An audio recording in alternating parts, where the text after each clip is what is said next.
የሰው ማንመኛ ማኞች የእኛን ማን አስነካ አውሬዎች መሆናችንን የዘነጉት ይመስላል። አንድ መረጃዎች ነን፣ እውነቷን ብቻ እንነጋገራለን። ቀይ ባህር ደማችን እንጂ ባዳ አልነበርም። ቀይ ባህር ኢትዮጵያውያን ዋኝተው ያደጉበት እንጂ አረብ የሚለቃለቅበት አልነበረም። ቀይ ባህር የኢትዮጵያ ሰንደቅ ዓላማዎች የያዙ ጀልባዎች የሚንሸራሸሩበት እንጂ ሳውዲና ግብፅ እኛንን ምንወስንልሽ የሚሏት አልነበረችም። የዳህላክ ደሴትን በይገባኛል የወሰደችው ኤርትራ ከእናት ሀገሯ ፈልቃ ለአረብ አሳልፋ ለመስጠት አጭር ጊዜ ነበር የበቃት። ካድሬና አዝማሪ ተሰብስበው ሀገር ያላቅና የኤርትራ ፖለቲከኞች ከአባታቸው ኢሳያስ ጋር ሆነው ከክፋት ቁንጮዎች የኢትዮጵያ ታሪካዊ ጠላት ከሆነችው ግብፅ ጋር አብረው ሊወሩን ሲያደቡ ይታያሉ። ትላንት ልጅ ሆኖ በቀይ ባህር የዋኘ አባት ግን ለአሰብ ወደብ ልጁን ከማሳለፍ አያመነታም። የተኩራሩበት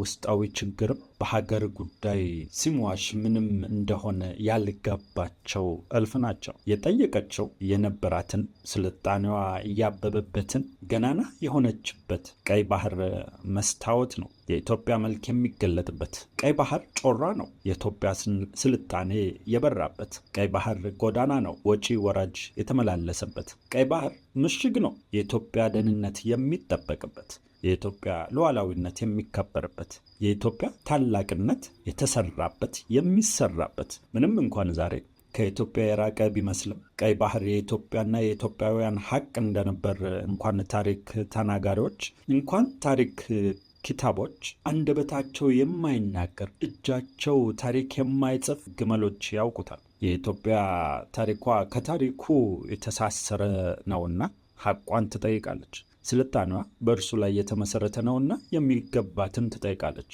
እድገቷን ለማፋጠን፣ ደህንነቷን በዘላቂነት ለማረጋገጥ፣ በቀጠናው ያላትን ወሳኝነት ከፍ ለማድረግ የባህር በር ማግኘት ግድ ይላታል። ኢትዮጵያ በቀይ ባህርና በቀጠናው ያለውን የደህንነት ስጋት ሙሉ ለሙሉ ለመቆጣጠር፣ አስተማማኝ ሰላምን ለመፍጠር የባህር በር ያስፈልጋታል፣ ይገባታልም። ጠላቶች የሚበዙባት ሀገር ኢትዮጵያ ከቀይ ባህር ርቃ መኖር አትችልም። ዶክተር ያዕቆብ ኃይለማርያም አሰብ የማን ናት በተሰኘ መጽሐፋቸው ኢትዮጵያ ብቸኛ መውጫና መግቢያ የባህር በሯ ከመዘጋቱ በተጨማሪ ሉዓላዊነቷ ለአደጋ ሊጋለጥ በሚችልበት ሁኔታ ውስጥ ትገኛለች ይላሉ። እጅግ ስትራቴጂክ በሆነው በቀይ ባህር አካባቢ በመገለሏ በአካባቢው ያላት ተሰሚነትና ክብር ከባህር በሮቿ ጋር ሄዷል። በርካታ ሀገራትም የቀይ ባህር ተቀናቃኞችን የነበረችውን ኢትዮጵያ ከባህሩ አካባቢ ያግልለው ቀይ ባህርን በብቸኝነት ለመጠቀም ሲሰሩ ኖረዋል። ቀይ ባህር ለኢትዮጵያ የደህንነት ጉዳይ ነው ብለው ጽፈዋል። ደህንነቷን ለማረጋገጥ ሲባል የባህር ክልሏን ማግኘት ግድ ይላታል። በቀይ ባህር የኑክሌር መሳሪያ ቢጠመድበት፣ የጠላት ጦር ቢሰፍርበት እና ለኢትዮጵያ ለህልውናዋ ስጋት የሚፈጥር ሁኔታ ቢደነሰስበት ይህንን ለመከላከል ኢትዮጵያ ልታደርግ የምትችለው ምንም ነገር አይኖርም ነው የሚሉት። ለምን ቢሉ አሁን ላይ ቀይ ባህር የላትምና።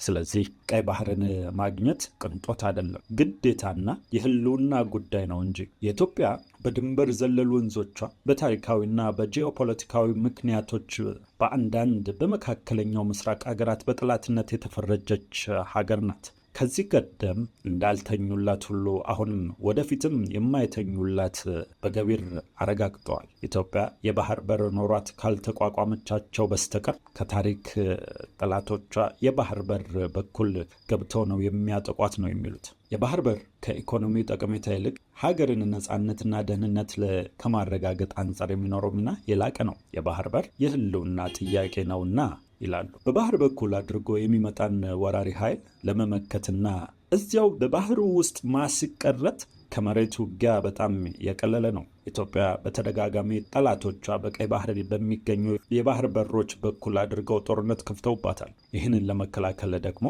የባህር በር ማግኘት የመኖርና ያለመኖር ጉዳይ ነው። ዶክተር ያዕቆብ ኃይለማርያም ሲጽፉ ለአሁኑ የኢትዮጵያ ትውልድ የሚቀርበው ግልጽ ጥያቄ ኢትዮጵያ ወደብ አልባ ሆና ኢኮኖሚያ የኮሰሰ፣ ባህሏ የደበዘዘ፣ ፖለቲካዋ የተናጋ ሆኖ ትቀጥላለች ወይስ የባህር በር ኖሯት ጥንት እንደነበረችው የጎለበተችና የበለጸገች ትሆናለች?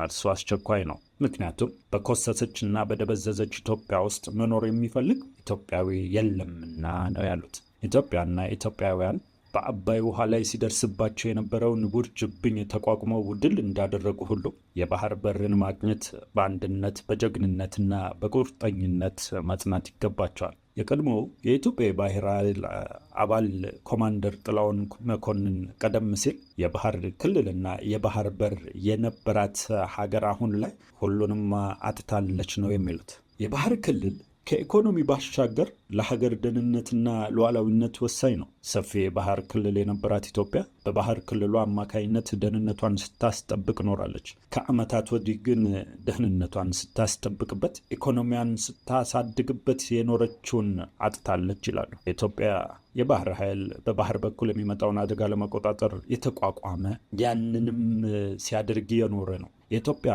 በታሪክ ውስጥ በቀይ ባህር ብቻ ሳይሆን ከዚያም እየተሻገረች ጥቅሟን ስታስከብር ኖራለች ነው የሚሉት። ኢትዮጵያ በባህር አማካኝነት በሌሎች ሀገራት እያለፈች ሰላምን ስታስከብር የኖረች ሀገር ነች። የባህር በር ለኢትዮጵያ የታሪክ አንድ አካል ነው። ኢትዮጵያ ባህሯን በማጣቷ ብዙ ነገር አጥታለች። ይህ ደግሞ ጎድቷታል ይላሉ። የባህር ክልልና በር ማጣት ያስቆጫል። ኢትዮጵያ የባህር በር ለማግኘት የጠየቀችው ጥያቄ ተገቢ ነው፣ ሕጋዊ፣ ታሪካዊና መልክዓ ምድራዊ ነው። ኢትዮጵያ ሀገራዊ ምስጢርን ለመጠበቅ ደህንነቷን ለማስጠበቅ የባህር በሯንና ክልሏን ያስፈልጓታል ነው የሚሉት። ሌላው ቢቀር አሰብ የማንም አይደለም የኢትዮጵያ ነው ይላሉ።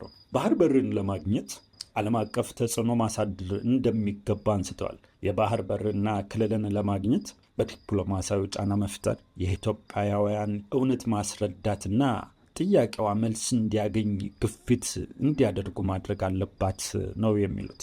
በተለይም ታላላቆቹ ሀገራት የኢትዮጵያን ሕጋዊና ታሪካዊ ጥያቄ እንዲረዱ ተደጋጋሚና ተከታታይ ያለው የዲፕሎማሲያዊ ስራ መስራት ያስፈልጋል ነው ያሉት። ታላቁ ሀገር ኢትዮጵያ ጥቅሟን አጥታ ደህንነቷን አጋልጣ የበይ ተመልካች ሆና መኖር አትችልም።